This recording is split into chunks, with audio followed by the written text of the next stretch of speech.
décision gouvernementale, la bibliothèque de Gramma n'est pas en mesure de vous accueillir aujourd'hui pour cette heure du conte.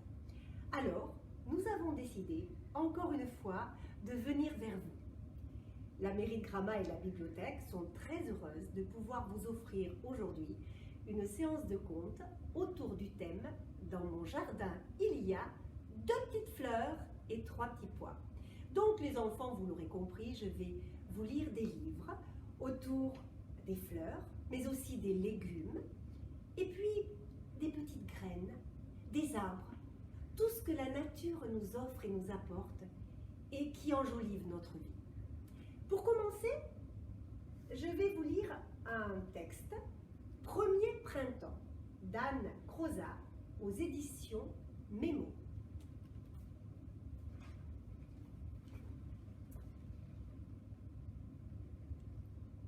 Regarde, petite fille, comme tout devient vert. C'est le printemps. Et le printemps, ça sent si bon.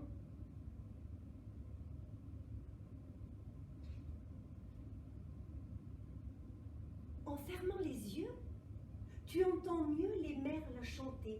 C'est leur saison préférée.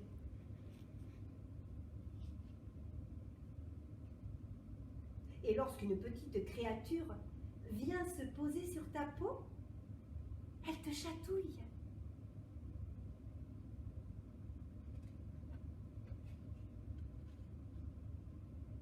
C'est le moment d'aller goûter les cerises. Sont-elles aussi sucrées qu'au printemps dernier?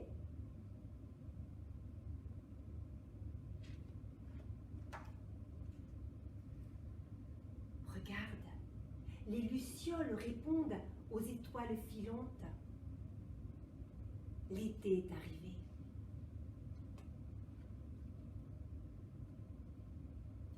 Des odeurs nouvelles se mélangent dans le potager.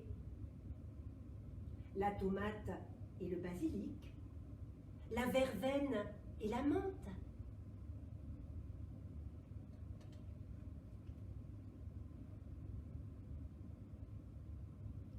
Entends-tu ce bruit?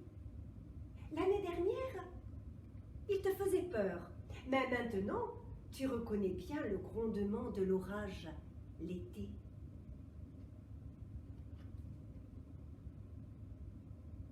Mais tu avais oublié combien l'air peut être chaud et l'eau glacée.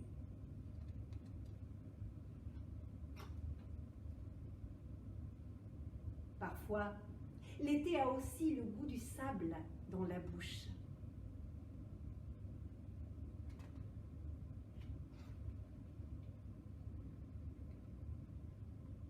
Les couleurs ont changé, petite fille.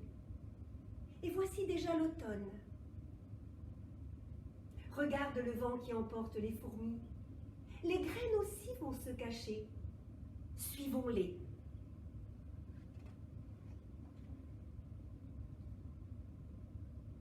Goûte aux premières mûres sucrées et acides à la fois.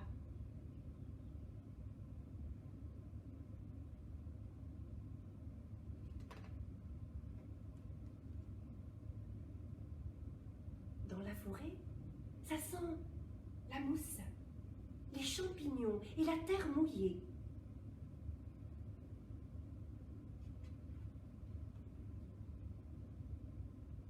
Et quand on saute dans les feuilles mortes, ça craque sous les pieds.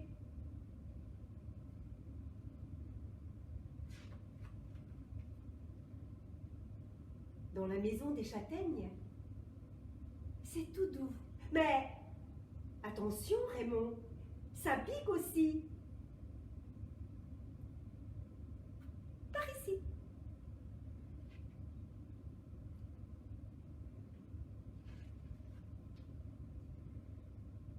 Le brouillard est si épais qu'on ne voit presque plus le pommier.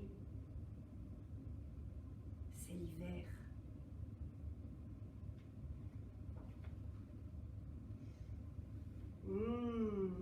L'air sent bon le feu de bois. On dirait que la fumée parle aux nuages.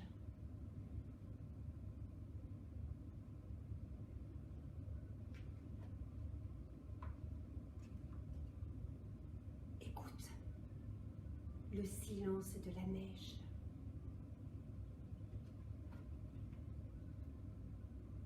Tes petites mains doivent être glacées. J'aimerais te les réchauffer.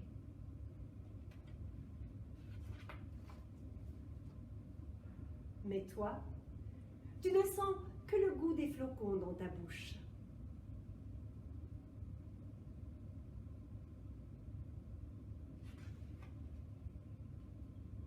Et un jour, petite fille, quand les fleurs commencent à percer la neige, on croit voir arriver le printemps. Bon anniversaire, grande fille. Clic-clac, l'histoire est dans le sac. À présent, nous allons continuer avec La graine en couleur de Claire Astolfi et Laurent Corvézier aux éditions Actes Sud Junior. Célestine a pris un peu de terre dans ses mains, de la terre noire dans ses mains roses. Elle est allée chercher un petit pot pour y mettre sa terre. Un petit pot jaune pour la terre toute noire.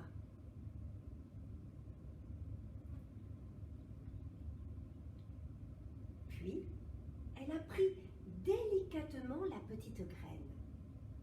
Une graine verte dans ses mains brunes.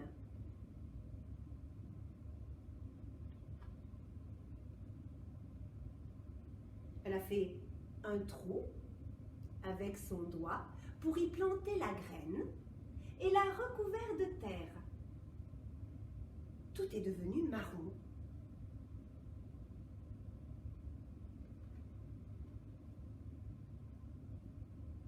Après, elle a pris son arrosoir pour arroser la graine. Un arrosoir rouge pour une graine verte.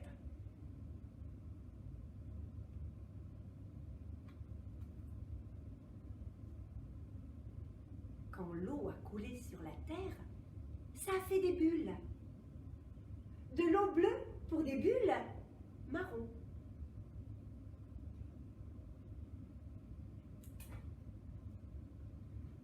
Enfin, elle a installé son pot pour qu'il prenne le soleil.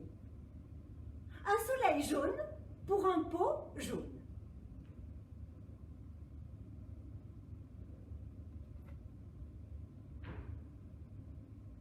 Le lendemain, Célestine a découvert un petit bout qui sortait de la terre. Un petit bout vert dans la terre brune.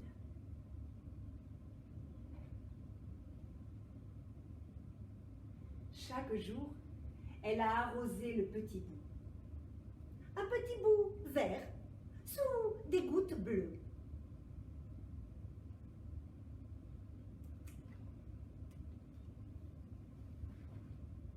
Un jour, Célestine a aperçu un bouton sur le bout devenu tige.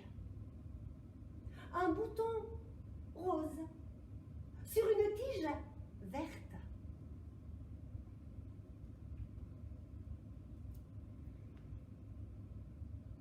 Le lendemain, le bouton s'est ouvert et a laissé sa place à une fleur toute blanche.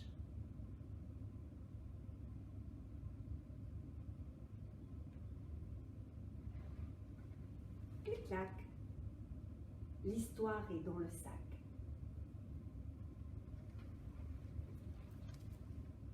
Est-ce que vous connaissez l'histoire de Tivéji, le petit tyrannosaure dévoreur de légumes? Est-ce que vous aimez les légumes, les enfants? J'espère que oui, parce que c'est très bon et qu'il en faut. Aux éditions Gallimard Jeunesse, de Smriti Prasadam Holz et de Catherine Manolessou. Tiveji.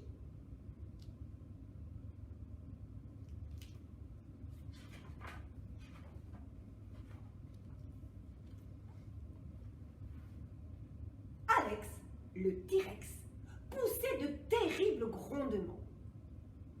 Comme tous les T-Rex, il faisait des pas de géant. Quand il courait, la terre tremblait. Et quand il montrait ses dents, c'était terrifiant. Il n'y avait qu'un tout petit, un minuscule souci. À l'heure du repas, il se sentait vraiment différent. Car quand les autres T-Rex se régalaient de gros morceaux de steak, Alex préférait gâteau à la carotte et pastèque.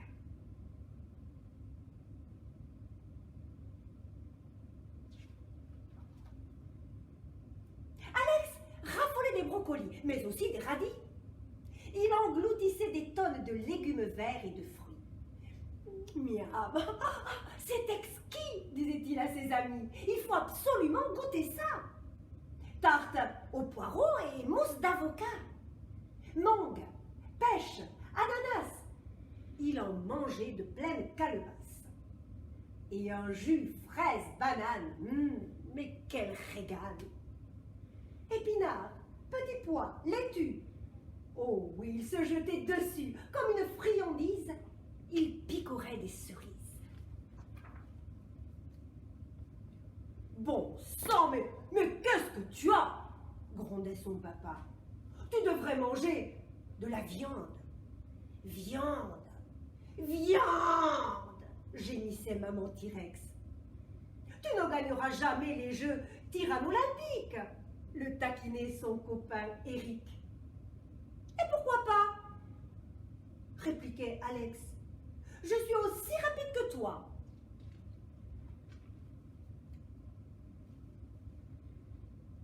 À l'école aussi, tout le monde se moquait. On le surnommait T-Végi.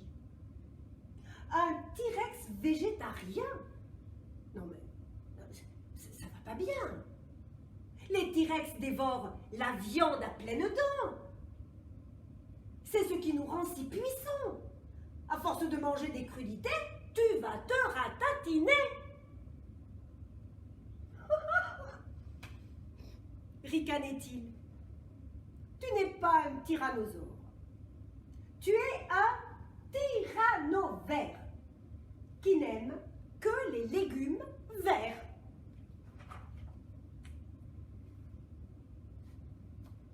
Un jour, Alex en eut assez. Il était triste et vexé. Il a pris son sac à Dino et lança un grand « Ciao !»« Je m'en vais, dit-il. Je ne reviendrai plus jamais. Je vais trouver des amis plus sympas qui me comprennent et ne se moquent pas de moi. Il y a bien des dinosaures herbivores. Je vais essayer de faire tout comme eux. Je suis sûre que ce sera bien mieux. »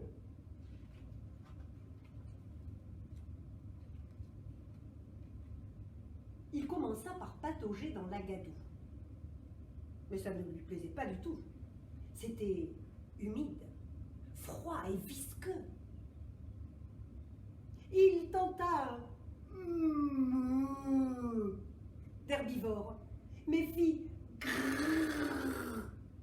de tyrannosaure. Il essaya de se promener tranquillement. Sauf que ce n'était pas amusant. Il voulut même cueillir des baies. Mais lesquelles? Rien n'allait. Il faut que je trouve un herbivore pour me montrer comment on fait. Par chance, il y en avait tout un troupeau qui dégustait des arbrisseaux.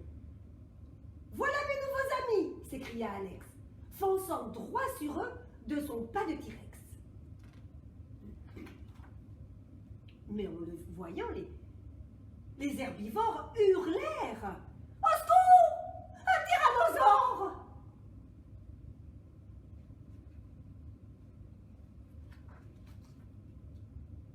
Pendant ce temps, les T-Rex étaient tristes de ne plus voir Alex. Tivégie aime les fruits. Mais alors? C'est super, un tyrannosaure, affirma Eric, son meilleur ami. Il rit, il court et il rugit. Oh, je m'ennuie vraiment trop sans lui. Il faut le retrouver à tout prix.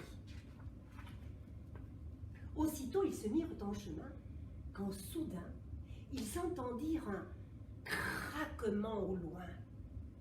Les T-Rex levèrent la tête et virent la falaise tomber. Un gros rocher se détachait. Il allait les écraser. Mais Alex, qui les avait repérés, courut à leur secours. Avec ses grosses pattes de tyrannosaure, il arrêta le rocher et sauva ses amis dinosaures. Vive Alex, le T-Rex!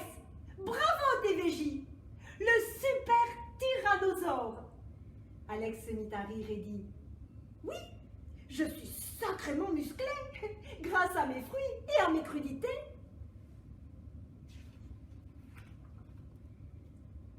3 carottes pour de bons yeux, 5 bananes, je cours tant que je veux. Quant aux épinards et haricots, ils me donnent toute la force qu'il me faut. On te croyait tout ramollo, répondirent ses amis, mais tu es sacrément costaud. Alors, tu veux bien revenir, Alex, dans notre famille de T-Rex? Car, carnivore ou herbivore, tu es un vrai tyrannosaure. D'accord, dit Alex.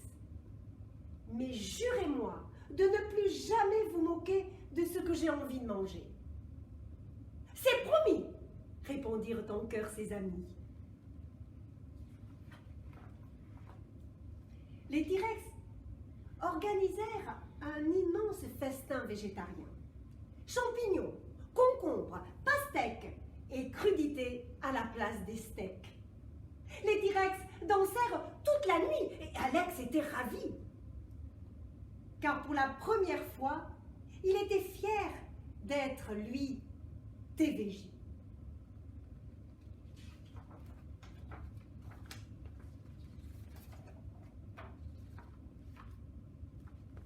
Clic-clac. L'histoire est dans le sac. Alors, voyez les enfants, si vous n'aimez pas trop les épinards, les haricots, les brocolis, eh bien, faites peut-être un petit effort.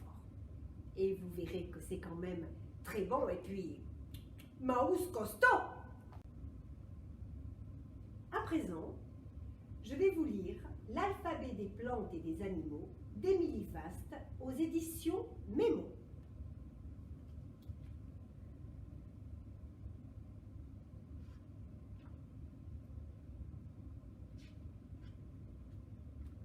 L'abeille aime l'encolie. Le blaireau se balade à travers les blés. Le chat chasse dans les coquelicots. J'ai descendu dans mon jardin pour y cueillir du romarin.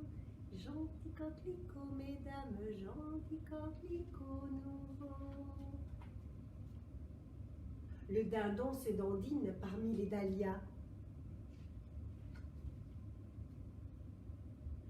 Les escargots escaladent les edelweiss.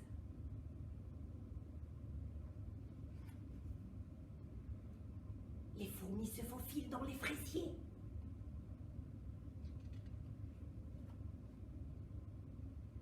La grenouille gigote derrière les géraniums.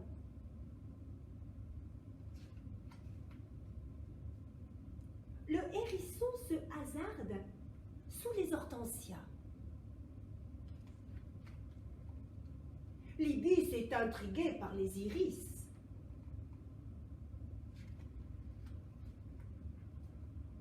La jument joue entre les joncs.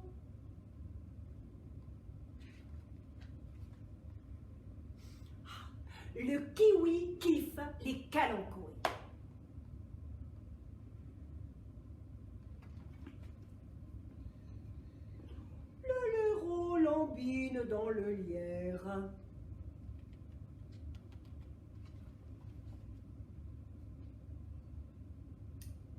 La menthe médite parmi les myosotis.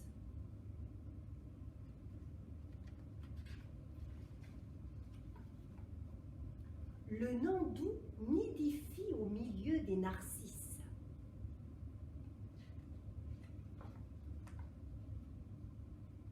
L'oie observe les oxalis.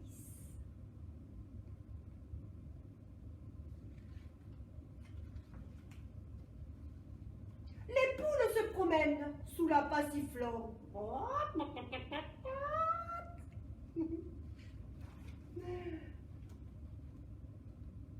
Les quiscales se querellent dans le quinoa.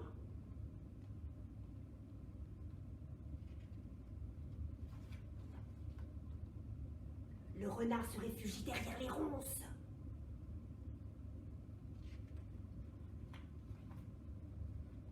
La sauterelle saute sur la sauge.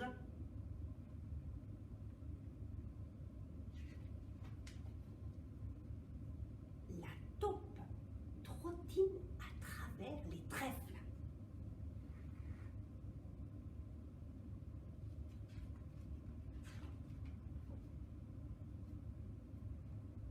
L'urodèle utilise l'utriculaire pour se cacher.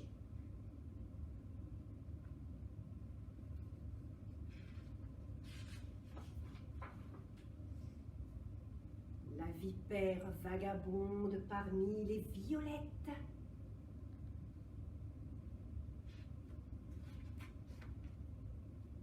Le wallaby swing au-dessus du wasabi. Dam dam dam dam.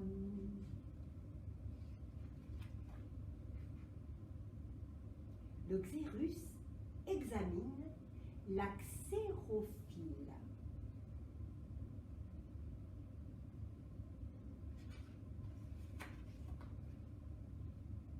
Le yak tyrannise un yucca.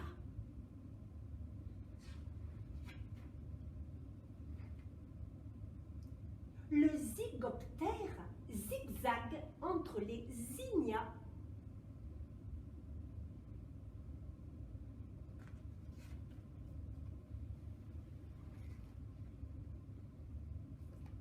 On en a appris ensemble des noms de fleurs et puis aussi des noms d'oiseaux et d'animaux. Il y a tellement de choses magnifiques qui nous entourent. Il suffit des fois d'ouvrir grand ses yeux et d'écouter.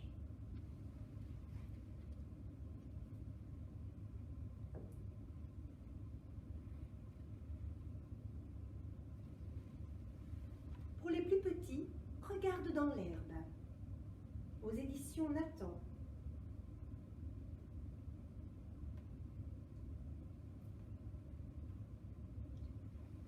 Un livre illustré par Emiri Hayashi.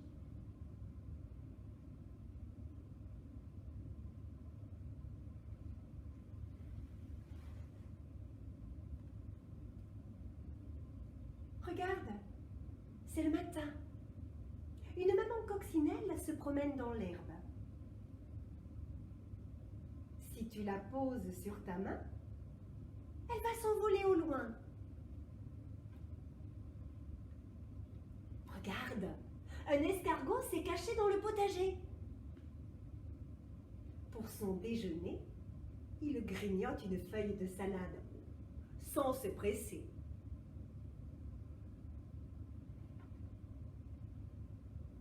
Oh, regarde le champ de pâquerettes. Des petites abeilles vont se poser pour butiner.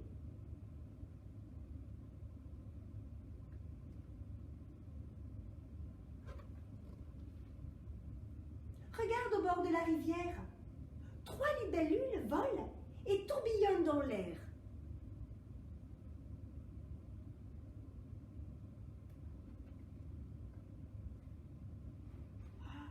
Regarde toutes les fourmis. Pour leur goûter, elles vont se partager une grosse fraise bien sucrée.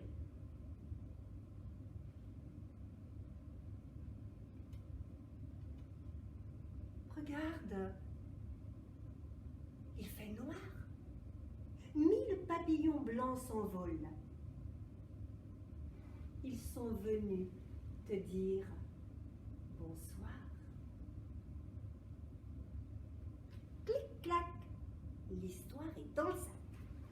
Alors pour terminer cette petite séance, je vous propose La chenille qui fait des trous, aux éditions Mijade, un livre écrit par Éric Carle.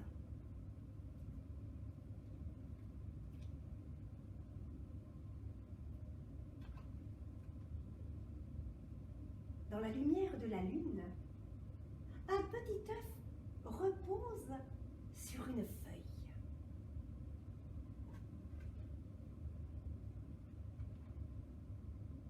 Un beau dimanche matin, le soleil se lève et pop, une minuscule chenille sort de l'œuf. Elle a très faim.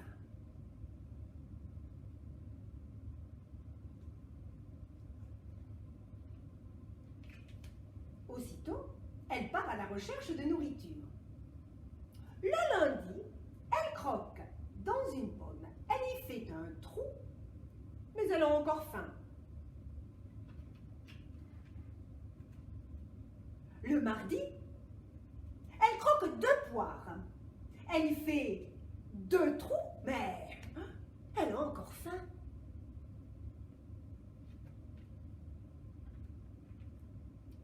Le mercredi, elle croque 3 prunes. Elle y fait 3 trous, mais elle a encore faim.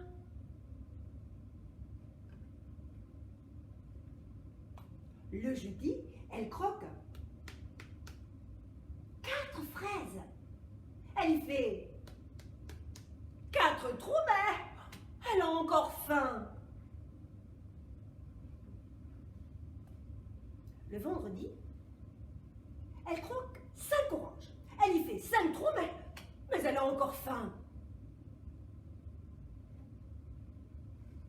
Le samedi, elle croque dans un morceau de gâteau, un cornet de glace, un cornichon, un bout de gruyère, un saucisson, une sucette, un quartier de tarte aux cerises, une saucisse, une brioche et une tranche de pastèque.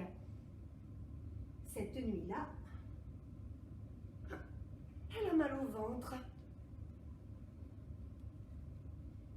Le lendemain, c'est de nouveau dimanche. La chenille croque dans une belle feuille verte et se sent beaucoup mieux.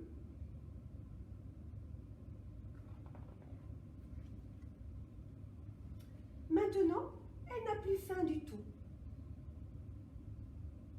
Mais elle n'est plus une petite chenille.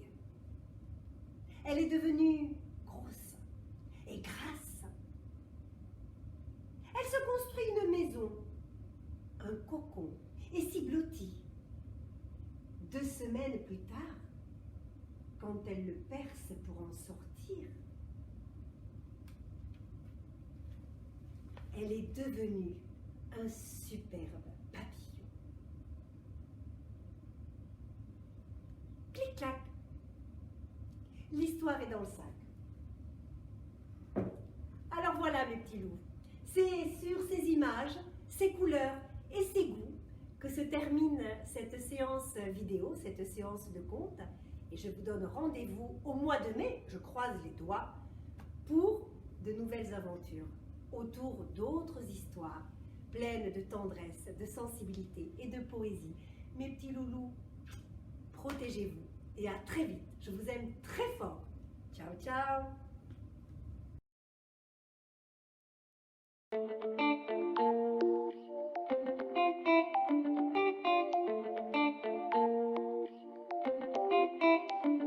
On vous souhaite tout le bonheur du monde et que quelqu'un vous tende la main, que votre chemin évite les bombes, qu'il mène vers de calmes jardins.